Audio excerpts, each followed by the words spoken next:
मुख्यमंत्री मनोहर लाल ने कहा कि हरियाणा के परिवार पहचान पत्र योजना की पूरे देश में सराहना हो रही है। मुख्यमंत्री देर साय स्थानीय सिंचाई विश्राम गृह में मीडिया कर्मियों से अनौपचारिक बातचीत कर रहे थे।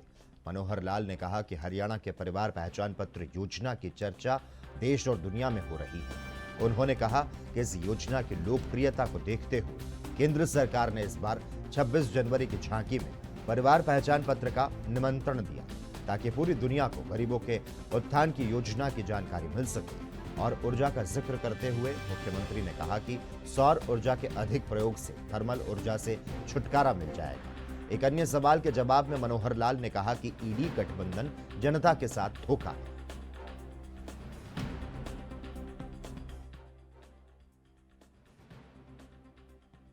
देखिए, उनकी परिभाषा कुछ भी हो सकती है।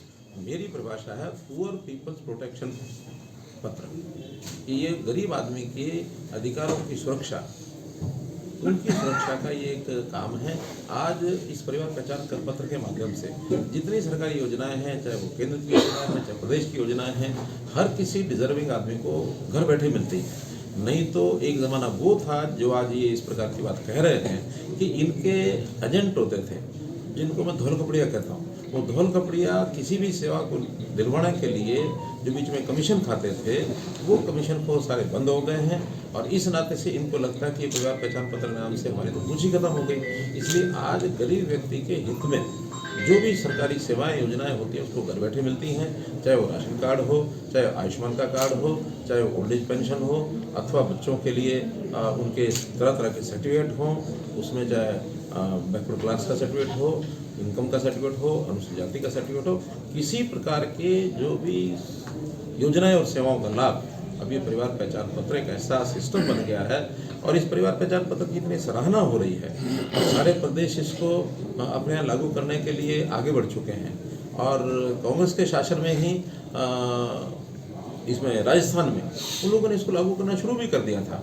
और तो और इस बार के 26 जनवरी की झांकी में बड़ा कंपटीशन होता है झांकियों में, और केंद्र सरकार की ओर से हरियाणा को इनवाइट किया गया कि परिवार पहचान पत्र की जो झांकी है इसका प्रदर्शन किया जाए, जिसकी चर्चा देश और दुनिया में सब जगह होती है। प्रधानमंत्री नरेंद्र मोदी की एक महत्वाकांक्षा योजना तैयार हो रही है, सूर्य उदय योजना। क्या प्रारूप रहेगा उसका? सूर्य उदय जो सोलर। देखिए, सोलर के संबंध में कई प्रकार की जो योजनाएं हैं पहले भी चल चुके हैं। खेतों में ट्यूबवेल दिए जाए और उस पर सौर ऊर्जा के माध्यम से दिए जाए। कुसुम योजना में हरियाणा ने इस समय तक 50,000 ट्यूबवेल कनेक्शन दी चुकी है। इस बार की योजना में 70,000 ट्यूबवेल कनेक्शन और हम देंगे। देश भर में सौर ऊर्जा के प्रकल्प जितने ज़्यादा लगाए जाएंगे उतनी ही हम जो पहले से ऊर्जा, खास करके थर्मल ऊर्जा, उससे हमको छुटकारा मिलेगा। ग्रीन एनर्जी का ये जमाना है। ग्रीन एनर्जी चाहे वो सौर ऊर्जा हो, चाहे वो हाइड्रो ऊर्जा हो, चाहे अन्य प्रकार की, जिसका अब जितनी मात्रा में उत्पादन होगा उतना ही हमें एक प्रकार से पोल्यूशन कम होगा, एक प्रकार से जनता को उसमें से राहत मिलेगी।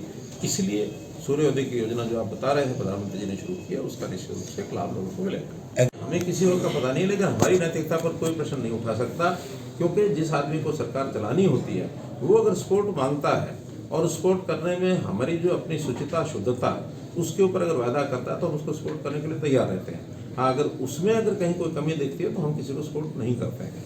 इसलिए अगर कहीं, क्योंकि आज जिस प्रकार के गठबंधन वहाँ चल रहे हैं और जैसा दबाव एक दूसरे पर बना करके वो चलते हैं, वो गठबंधन लगभग बिखर चुका है। चाहे वो पंजाब के अंदर आम आदमी पार्टी का और कांग्रेस का विषय हो तब वो खत्म हो चुका है, हरियाणा में कांग्रेस आम आदमी का विषय हो तब वो समाप्त हो चुका है, इसी प्रकार बंगाल के अंदर भी समाप्त हो चुका है, आज बिहार के अंदर समाप्त हुआ है। तो ऐसे जितने भी उनके बड़े बड़े दिग्गज लोग आपस में समझौता करके चलते थे, कोई भी एक दूसरे के साथ चलने के लिए तैयार नहीं है। इसलिए जो एनडीए नाम का जो गठबंधन अलायंस बनाया गया था, ये गठबंधन एक प्रकार से जनता के साथ धोखा है और कहीं इसको कोई मान्यता मिलने वाली नहीं है। इसलिए जैसा कहते हैं कि इस गठबंधन में जैसा बना था उसी प्रकार से टूट भी रहा है। दिल के टुकड़े हुए हजार, कोई यहाँ गिरा तो जा रहा। देखिए, डोमेस्टिक में पहले भी देते हैं हम। डोमेस्टिक में क्रॉस सब्सिडी का एक प्रावधान पहले से है, गरीबों को बिजली सस्ती मिलती है और जो ठीक ठाक परिवार हैं, जो अपना उद्योग करते हैं, जो कमर्शियल बिजली लेते हैं, उनको क्रॉप सब्सिडी का वजन उनके ऊपर डाला जाता है। तो इसलिए जो बिजली की कॉस्ट 5-6 रुपए के बीच में आती है, वो गरीब को 1.5 रुपया 2 रुपये यूनिट मिलती है। और जो इंडस्ट्री चलाते हैं या जो कमर्शियल काम करते हैं, जो बड़ी इंडस्ट्री है, उनको वो 7 रुपये 8 रुपये 9 रुपये तक भी बिजली होती है। तो ये क्रॉस सब्सिडाइज करके और ये सारा काम चलता है। हाँ, किसानों की बिजली की जो सब्सिडी है, वो अतिरिक्त जो पैसा है गवर्नमेंट है यूटिलिटीज़ को, पावर यूटिलिटीज़ को देती है। लगभग 6,200 करोड़ रुपया ये सरकार की ओर से और दिया जाता है।